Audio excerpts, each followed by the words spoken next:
You're either a doctor, a lawyer, an engineer, or a failure, right? Those are the options. A brick house to get the corporate job with a badge, the retirement fund, and the 2 times a year vacation. I thought when I would get all of those things, then my life would be happy and I would live happily ever after. So I was grinding. 2 jobs, 3 jobs, odd jobs, name it. I would do it just for that pursuit because I thought once I got to the top, all my problems will be solved. How do we differentiate it between like, is it I'm just being tired or is it a burnout? How do we make that difference? 7 years ago, you wouldn't catch me in even speaking or doing a presentation in front of 5-10 people. I was so terrified of even introducing myself in a meeting with 3 people. You're struggling with that you want to get good at. The first step is to be willing to embarrass yourself. You go on a vacation and instead of relaxing, you're coming back from the vacation even more stressed and more restless because you believe that stress, if leveraged properly, can be a superpower. Have you ever been into some situations where you are so much involved into your work that you were burning out, but you didn't realize until it hits you like a wall? Our guest Serban here today knows exactly what that feels like. Serban speaks and coaches on leadership, sustainable success, and help other people manage the same challenges what he has faced during his life. So welcome, Serban. We are glad to have you on our podcast today. Welcome to our podcast. It's an honor to be here. Thanks for having me. How are you doing today? Fantastic. Yeah, I know it's a time difference, but I'm awake and ready to go. Where I think you guys are winding down a little bit. Yeah, that's great to hear, Serban. So to start with, we would like to know your personal journey till now. Like, what is if you could walk us through your personal journey till now, whatever you have. Yeah, sure. How many hours do we have? Just a quick journey. I live in the United States in Arizona now, and I've been here for 20 years. But I immigrated from Romania. 20 years ago, I was 23 years old, and I came here with a lot of ambition and drive. I came to America with $200 in my pocket, is what I say, and a desire to make something of myself, to achieve what I thought was the American dream. So I worked tirelessly for almost 10 years to get that red brick house, to get the corporate job with a badge, the retirement fund, and the 2 times a year vacation. I thought when I would get all of those things, then my life would be happy and I would live happily ever after. So I was grinding. 2 jobs, 3 jobs, odd jobs, name it. I would do it just for that pursuit because I thought once I got to the top, all my problems will be solved, which happened that it did not.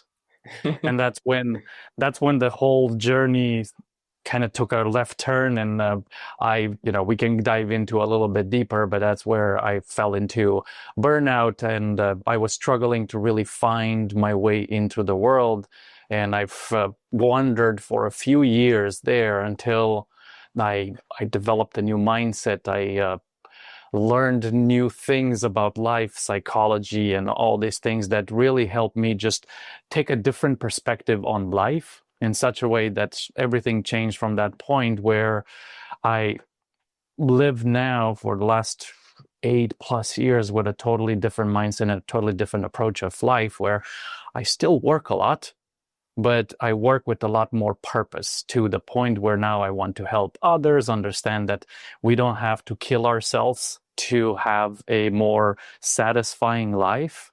There's a balance that we can strike in such a way that we do have to work and we do have to push ourselves, but we also have a limit to where we have satisfaction from pushing ourselves instead of feeling destroyed and exhausted. And that's why I've turned to becoming a speaker and a trainer and a coach and going to corporations and speaking about this to my fellow engineers, because my path was of an electrical engineer working in the semiconductor industry. And now I pivoted to doing speaking and sharing with others. This notion of burnout is a challenge, but it doesn't have to be a life sentence. Like if you would like to summarize your whole journey in a movie title, what would that be? Any name you could think of? That's so it's cool. I hike once a week. I go to there's a mountain here and I hike, and it's always very challenging. And while I was pushing myself, I thought about what is something that would really encapsulate what I've gone through. And I'm curious if you know the movie Matrix. Yeah. Yes. Yeah, it's a classic. So that, to me, it feels very telling, because I was that Neo, right? Everybody has to live into the societal norms and do what we need to do and what we were told to do, until my eyes were opened to a different way of living. And ever since then, there was this transformation of living in a lot more balance, to where, like I said, working a lot, learning a lot, but enjoying it a lot as well. And like you have been, like you mentioned that you were an electronics engineer, and then you transitioned to a manager, and now you are speaking coach. So that's quite a ride, right? So anything when you look back, is there a story which still makes you laugh? What makes me laugh? Huh. Well, it's interesting because I thought that there's, coming from a different country here in America, there were certain standards or expectations that were set upon me. And I don't know if you've ever felt that, either your parents have certain expectations, or society, or you're comparing yourself with your brother, or which is my case, or your fellow colleagues, and you're telling yourself like, this is the limit, this is how far you can go. And that's the way I've conducted the first part of America for me. And I got to be an electrical engineer and worked into semiconductors, which is what I thought was my limit, only to realize that limit is something that we actually impose upon ourselves.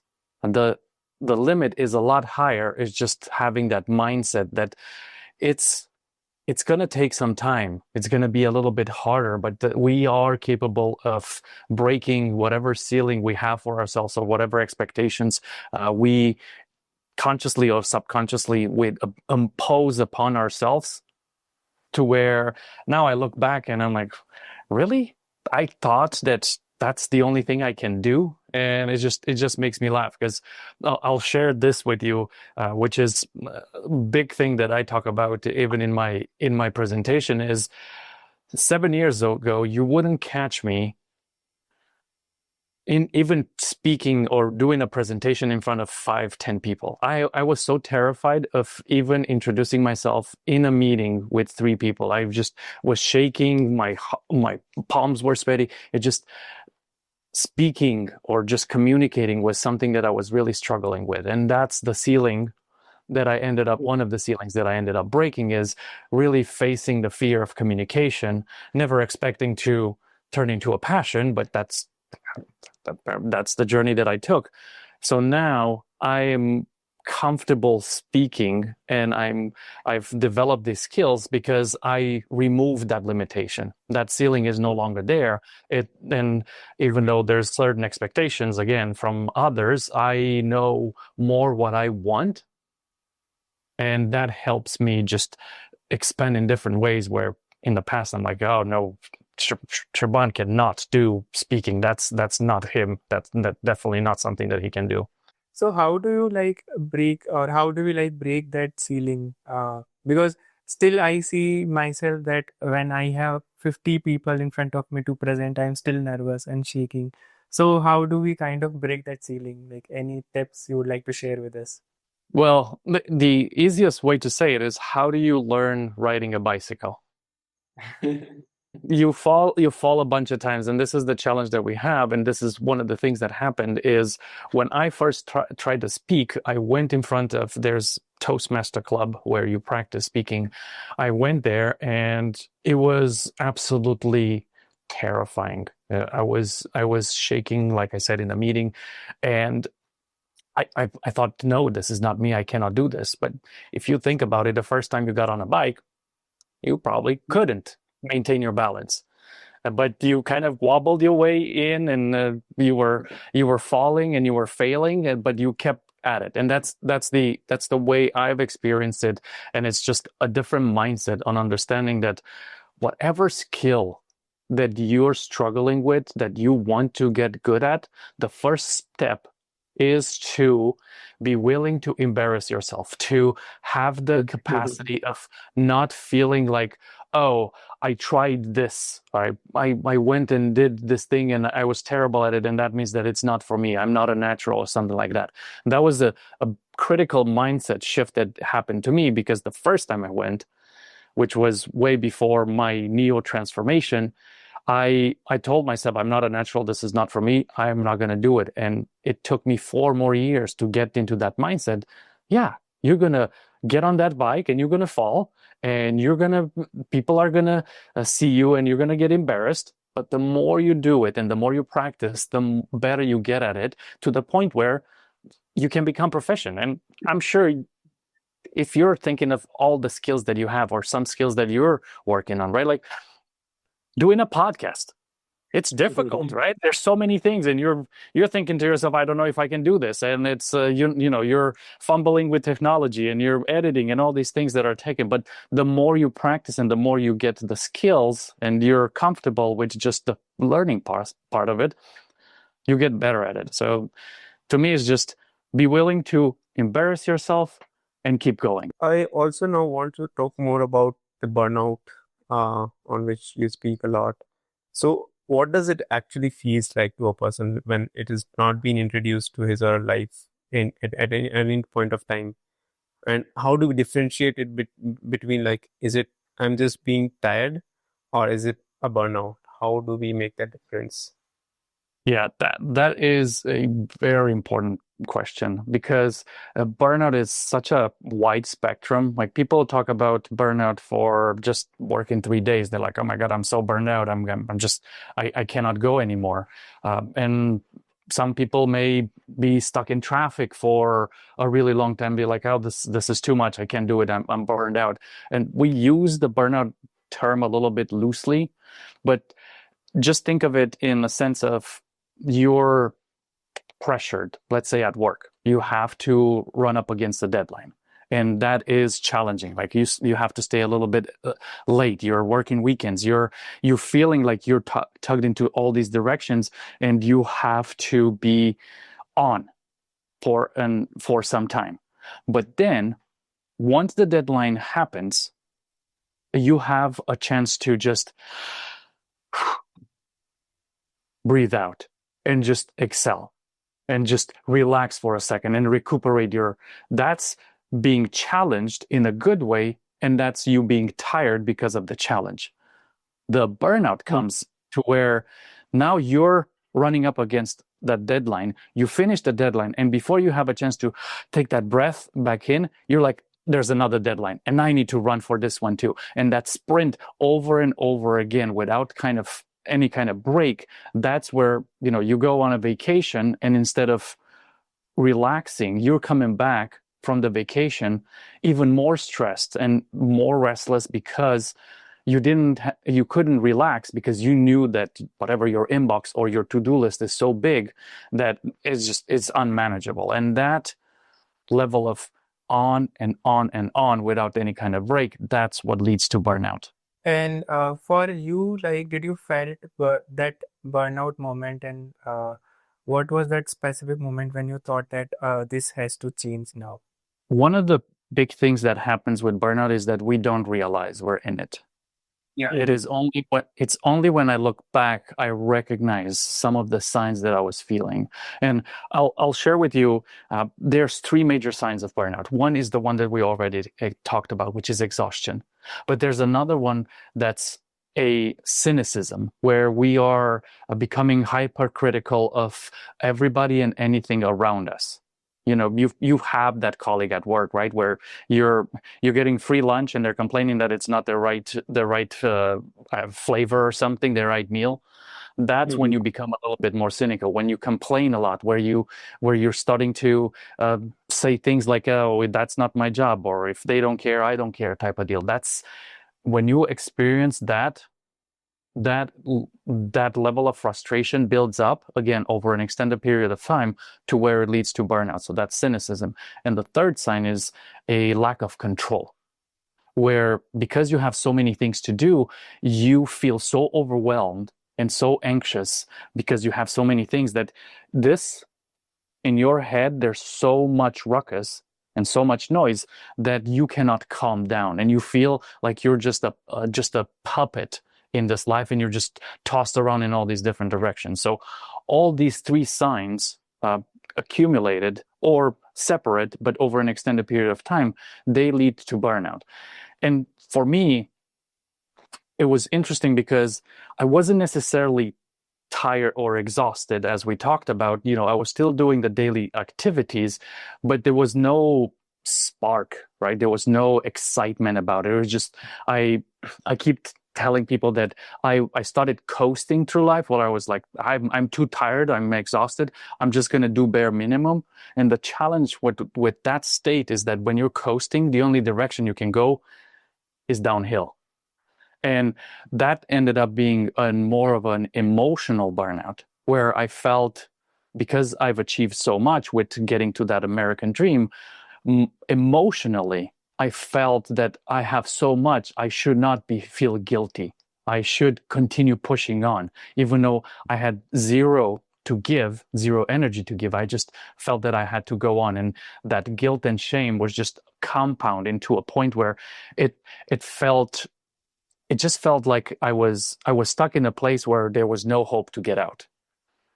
And to be honest with you, I continued going downhill until one point. I think it was my wife where she nudged me into, hey, look into these personal development ideas, look at how you can grow and experience. And now that I think about it, she was probably my Morpheus. You know, she's like, hey, take the pill, take this pill. And I started to taking it, and I realized like, oh, there's a totally different world as long as I take responsibility and get to learn new skills. So it's very hard to know when you're in it. And what changes we should do to get out of this burnout loop? And like, did you realize that after getting out of this loop, your life get much better than it was before? First, you have to acknowledge it. Right, it's the first step. If you're just you're wanting to power through because you feel compelled and obligated, then you're not yet ready. But if you sense that there's exhaustion, you sense that you're becoming cynical and you're judgmental of everybody around you, then you can look for those signs and realize, hey, there's something here. And the way I flip this around is, first and foremost, you have to take care of yourself, because when you're lacking the energy and you're trying to give others energy, you cannot give them what you don't have, right? So taking care of yourself, and that means taking care of your health. And that's ensuring that you get good quality sleep, because when you're exhausted, your mind is in overdrive, and getting quality sleep is essential to rest and recover. And then moving your body, having the right nutrition, because when we are exhausted, we tend to reach for the crappy food, the sugary food, the processed food, right? The comfort foods. And that just snowballs in making us even more lethargic. And then making sure that you're staying off of social media and limiting your screen time, because that is another level of exhaustion, where we're constantly bombarded with all these notifications and emails and news alerts, and all the things that are happening around the world is draining our energy. So making sure that you get that rest and recovery is essential. And then looking to change the attitude and looking to recognize that I'm I'm spicy. I'm a little combative here. Like, what can I do? How can I be a little bit more in tune with what's working instead of what's not working? That having that pivotal shift in your attitude is also beneficial to fight off cynicism. And then the lack of control is, again, we all have responsibilities. I'm sure you have a busy day. I have a busy day. It's not taking charge of everything in your day, just taking charge of a few things in your life gives you that sense of control. And these things just colliding together and giving yourself the chance to take that breath, that really helps you calm down and reset and start to get out of burnout, because burnout takes a long time to get out, but it also takes some time to get into burnout, and takes a lot of time to get out of it as well. Yeah, I think that's great, because these are very, very small things that we don't consider important unless we see their effect once we start doing those things. Yeah, that's great. Serban, so talking about your journey, like initially you have been working as a technician, as an individual contributor to different projects, and then you have transitioned into leadership positions as well recently. Then, based on like when you look back on of that transition, anything interesting that you observed while like transitioning from being an individual contributor to handling your own people for like driving the project? Oh yeah, absolutely. So I did that's what happened when I came to the United States. Is I started off as an assembler in a manufacturing plant, and I slowly worked my way to becoming a technician, becoming a master technician, an engineer, product engineer, and ultimately a program manager, managing multi-million-dollar projects in the semiconductor industry. And the one thing that I've noticed is that notion of leveling up that has been highly beneficial for my well-being, because again, as I hit that ceiling, I thought this is the only amount that I can go, as far as I can go, and that's a limitation that I placed upon myself. And what changed for me is this mindset of we are constantly wanting as human beings to evolve. Like, we are never satisfied with where we are in our lives. Like, there's different seasons in everybody's life. You know, you have the school season, and then you have your career season, and then you have your family season, and you have the sharing season, whatever season you are in. But all of these seasons are the foundation for them are skill development. And that's one of the things that I've noticed even in my transformation, is that as I was an individual contributor, that was a great season in my life, but I needed to level up. And that's where, it collided. There's multiple things that happened at the same time, where I was dissatisfied with my job, but I was dissatisfied with my life. And I've leveled up in getting my project management certification and getting into that management position.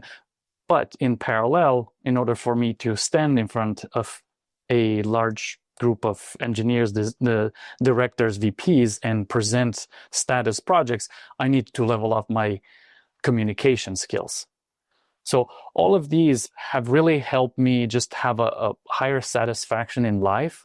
But this is the main point that I talk about, is sometimes we don't know how to shift our foot from that pedal on the gas to the pedal on the brake. We always feel like the leveling up is necessary to be always on. And that's the big difference, because if you're constantly pushing the gas pedal, you fall into burnout. But if you know that you need to take that pit stop and refuel and change your tires or whatever it is, that helps you have that longevity and helps you with the leveling up in such a way that you don't get burned out. You actually get excitement from life. And that's one of the big lessons that I've learned. I do more today than I've done in the past, but I do it a lot more calculated in such a way that it energizes me. When I go into corporations and I do this presentation, I feel excited about sharing this. And even though it's stressful, it's also very rewarding. And as a leader, like, do you have any incident where you made a mistake and which turned out to be your best lesson?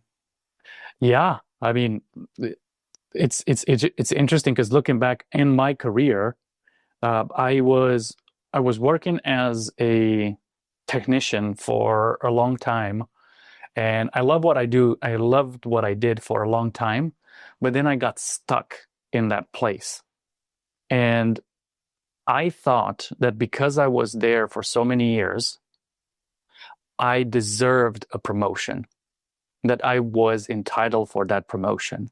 And my boss was happy to help me, but I needed to level up. But I didn't want to level up. I just wanted to because I deserved it. So then I started blaming him for my situation. And that was a big mistake that I recognize now, because we have a tendency when we are stuck into a place and we're dissatisfied with something to look at what is the reason, and oftentimes we point to the reason being outside of ourselves. But we're in control. You are in control of your destiny. You're in control of your life. So it was only in the moment where I took that ownership that everything changed. So just not let yourself be the victim of your own circumstances. I think that was my big lesson. And ever since then, it's like, bad things happen. How do I take ownership of whatever that bad thing is? Serban, like you have been into engineering initially, like because of your whatever, like parental pressure, or you were like, we all are into that matrix, like after school we have to do something, and that's why, let's say, one option is the to do engineering, and then you realize that there's this another world out there where you can explore your limits, you can break that ceiling again and again. So if, let's say, you have realized that very early on in your life before doing your engineering, so if not engineering, what career would you have chosen in that scenario? Yeah, it's it's an interesting question. Coming from Romania, I think India is very similar, right? I don't know who said it, that you're either a doctor, a lawyer, an engineer, or a failure, right? Those are the options. And it was similarly in Romania, where you had those options, and I just had to pick one of them, and this was the best one. Sometimes the fact that we're pushed into that direction, especially at a young age, and that we have something that we're striving for, it's actually not a bad thing. Because I love this quote from Seneca. It says that it takes a lifetime to learn how to live. It's, we get to be 18 and we're like, I'm the smartest person on earth. And when you get to 25, I'm even smarter now. I know even more. And then you get to the 30s, I'm like, I wonder if I am. And then you get to the 45s and you're like, I don't know that much. And it's always, we're always growing and evolving. And looking back, I could say that I could have done a lot of different things. It's the challenge is that only when you have the hindsight, you can, I think Steve Jobs said this, right? You can only connect the dots looking backwards. And there's many things that I think I could have done, but I don't think I would have been on this path that I am on now without those lessons. It's just a matter of, okay, that was the path. That's the cards that you've been given. What now? Because you got to look forward. What's happened in the past is done, and you can create whatever it is in the future. And this is one of the things that I've learned through my transformation, is that we are so tied to the past that we're afraid to create a different future. So the path would have been very different, but I don't know what would have been, what would have gotten me here if I would have taken a different route. So I'm not sure. Also, like we all have some ambitions in our childhood. Like I wanted to be a pilot, and someone have these kind of things like I want to be an astronaut or I want to be a musician. So, any alternate career you think that you might have been if you would have chosen differently? Well, I'll share with you this in while I was still studying in Romania, I did develop a passion for playing music, being a DJ. Okay. Yeah, very random, very different, right? You had a band as well. I'm sorry? So you also had a band as well, group of people. No. It was just me solo in a club playing music, and if you were to connect the dots, it's funny because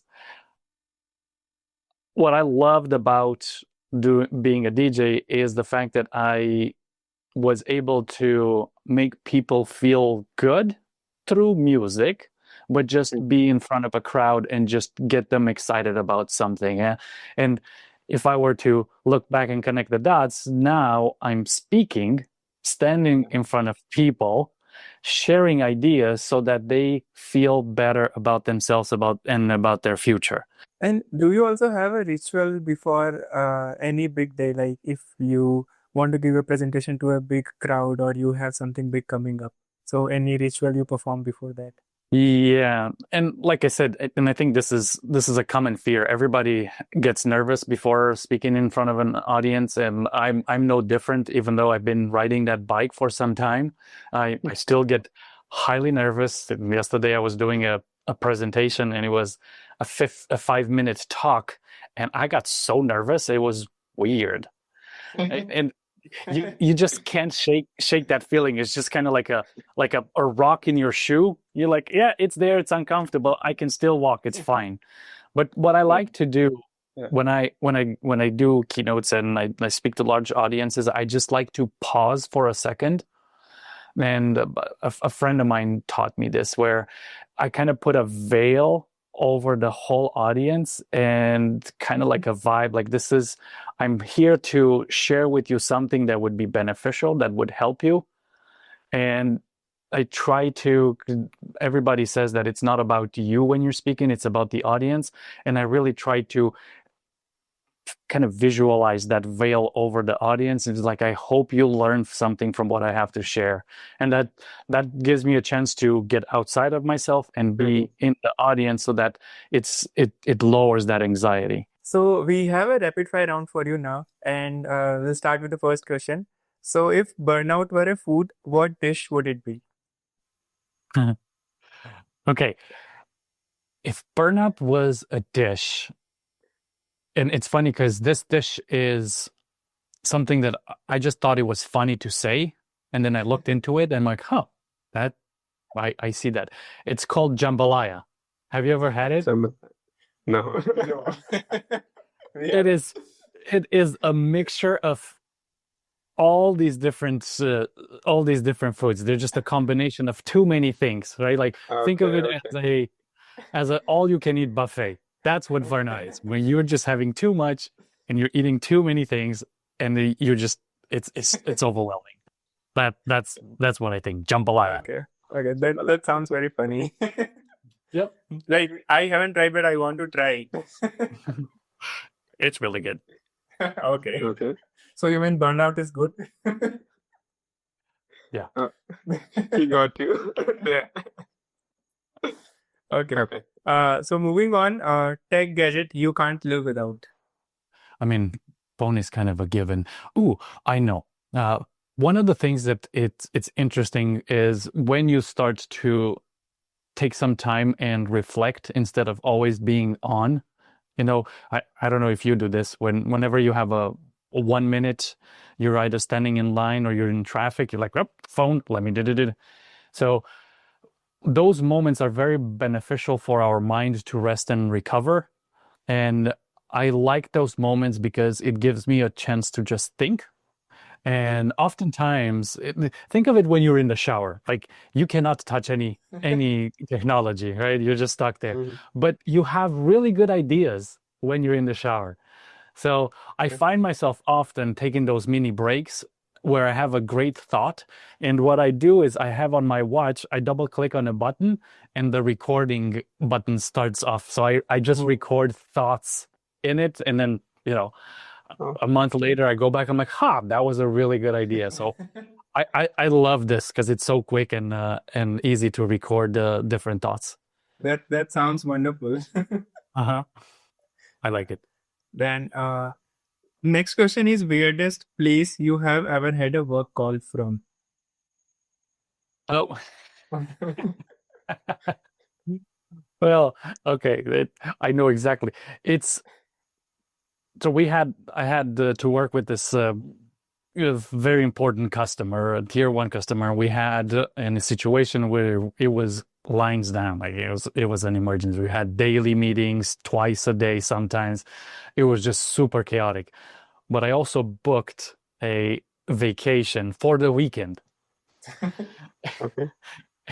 But we still had emergency meetings happening. So I remember my wife was driving and I'm in the passenger seat with my laptop open, my headphones on, taking notes while we're driving towards Mexico. And I do remember that one. It's just like, wow, this is unusual. It didn't happen before, but yeah, that was kind of funny.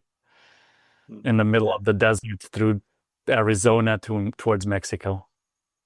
Okay, I can totally relate to that because I had a similar incident as well. Where was it? So I went on vacation, basically went for a trek, and we stayed in a hostel, and I was taking a meeting from a mixed dorm where everyone was, playing games, and I was doing meeting in one corner of the dorm. So that, sounded very funny in my mind. Yeah. Now it's funny. Back then, not so much. Yeah. Back then, your friends have been cussing you. Yeah, they will be like, he's the mood Awesome. spoiler. Yeah.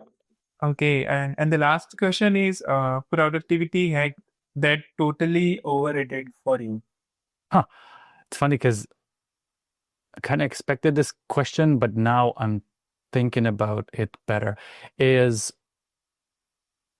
one of the things that I think we're struggling it is with maximizing every second of our day, where you have back-to-back meetings, where you have, you have your responsibilities at home, and you're like to the second trying to do as much as you can.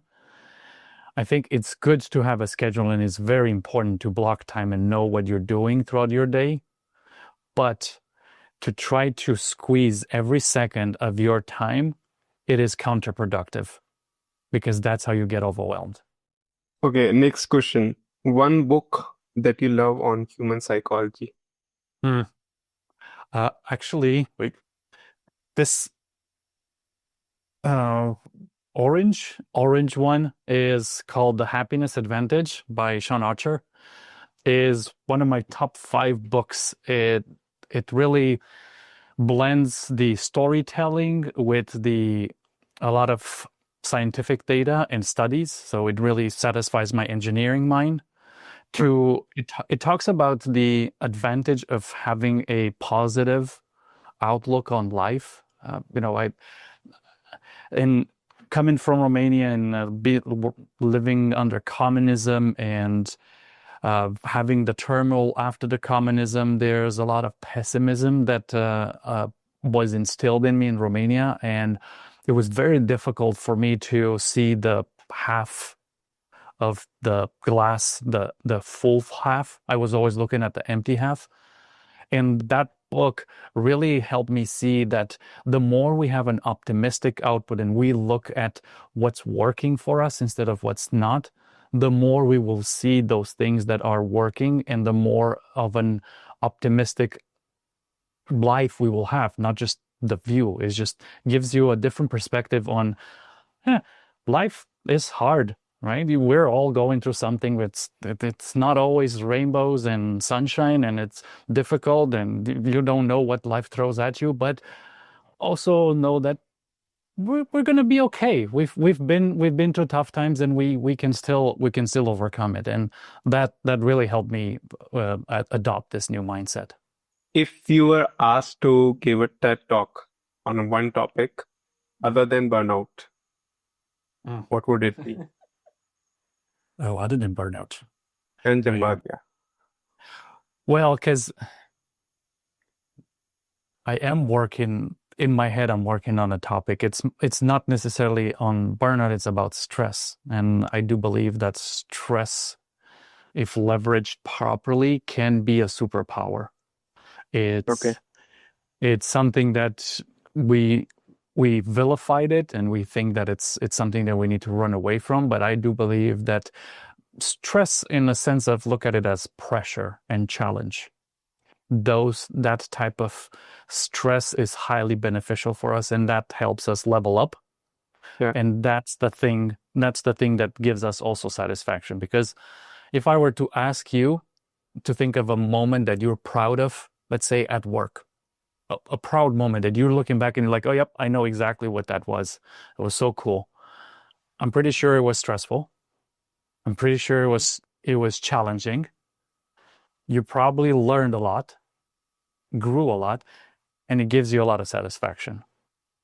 That's the message that I would like to share. That's all we have for the rapid fire round for you. Just on a closing remarks, Serban. So, like we have talked about, like when we look in hindsight, we can connect the dots, right? Like whatever happened for a reason, and because of those events, we are here where we are in today. But do you feel like if, like, let's say you want to give advice to your younger self, that instead of going into this direction, this direction should have been better, or any piece of advice that you would like to give yourself, to your younger self? I even do this today, and I give myself this advice right now, and I would like to give it to my younger self. Stop putting so much pressure on yourself that you need to have things figured out, that you somehow wherever you are in your journey is not where you should be, and that somehow the expectations that someone else has for you, or that you've imposed on you just because of the reflection of society, of parents or whatever peers, is not necessary. That you are where you are and you're on your own journey, and just give yourself some grace, because it's not again, like it goes to Seneca, it takes a lifetime to learn how to live. If in your 60s, you're still going to have the pressure. So why vilify yourself into thinking that you're not enough? Just be okay with where you are. I think it was really nice. Thanks for joining us today. This was really insightful for us. Yeah, it was wonderful having you here, Serban. Thanks for inviting me. Yeah, I loved our conversation. Great questions, by the way. Thank you for the questions, and thank you for having me.